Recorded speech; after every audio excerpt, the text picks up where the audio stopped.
Jerusalem, AP. The Palestinian Authority on Saturday said it has given the bullet that killed Al Jazeera journalist Shireen Abu Akleh to American forensic experts, taking a step toward resolving a standoff with Israel over the investigation into her death.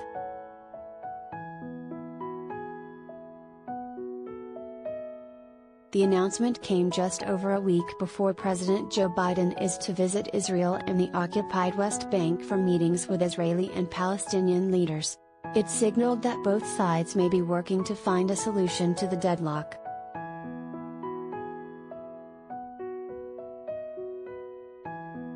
Abu Akleh, a veteran correspondent who was well known throughout the Arab world, was fatally shot while covering an Israeli military raid on May 11 in the Jenin refugee camp in the occupied West Bank.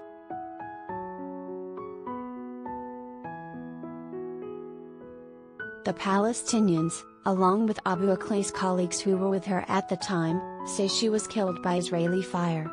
The Israeli army says that she was caught in the crossfire of a battle with Palestinian gunmen, and that it is impossible to determine which side killed her without analyzing the bullet.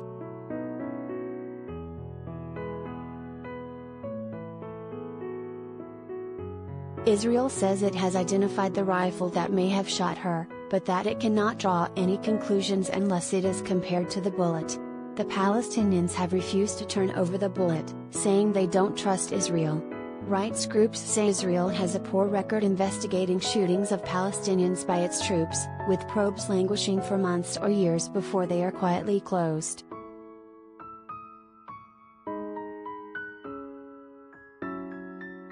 The Palestinian Attorney General, Akram al-Khatib, said the bullet was given to U.S. experts for technical work.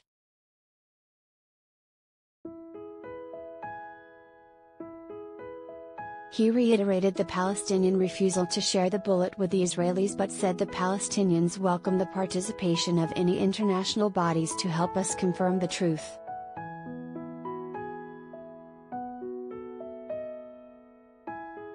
We are confident and certain of our investigations and the results we have reached, he said.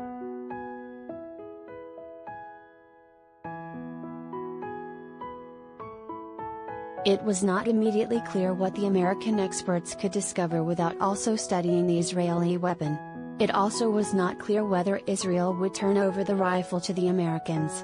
The Israeli military declined comment, and U.S. Embassy's Office of Palestinian Affairs said it had no new information to offer.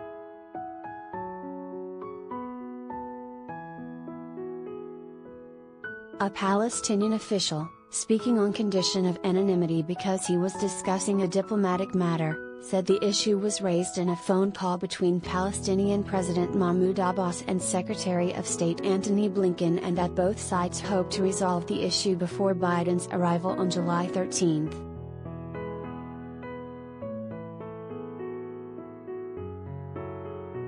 An AP reconstruction of events has lent support to eyewitnesses who say she was shot by Israeli troops. But a weapons expert interviewed by the AP as part of the reconstruction said that it was impossible to reach a conclusive finding without further forensic analysis. Israeli leaders have repeatedly said that soldiers did not intentionally target her.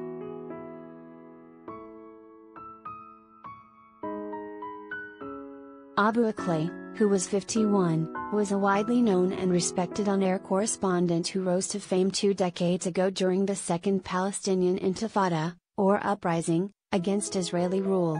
She documented the harsh realities of life under Israeli military rule, now well into its 6th decade with no end in sight, for viewers across the Arab world.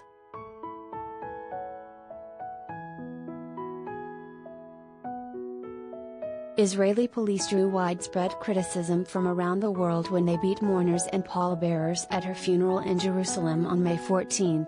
An Israeli newspaper last month reported that a police investigation found wrongdoing by some of its officers, but said those who supervised the event will not be seriously punished.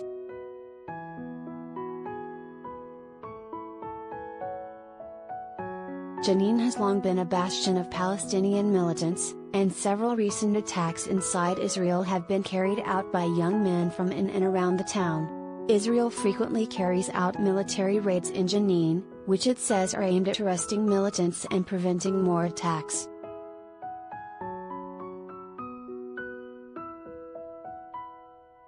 Israel captured the West Bank in the 1967 Mideast War and has built settlements where nearly 500,000 Israelis live alongside nearly 3 million Palestinians.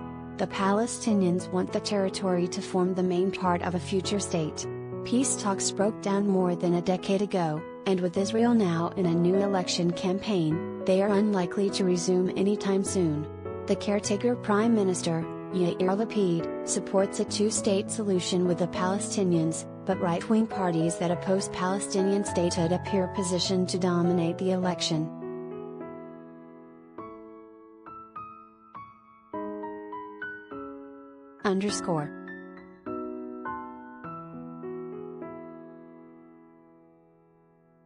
Associated Press writer Fairs Akram in Gaza City, Gaza Strip, contributed to this report.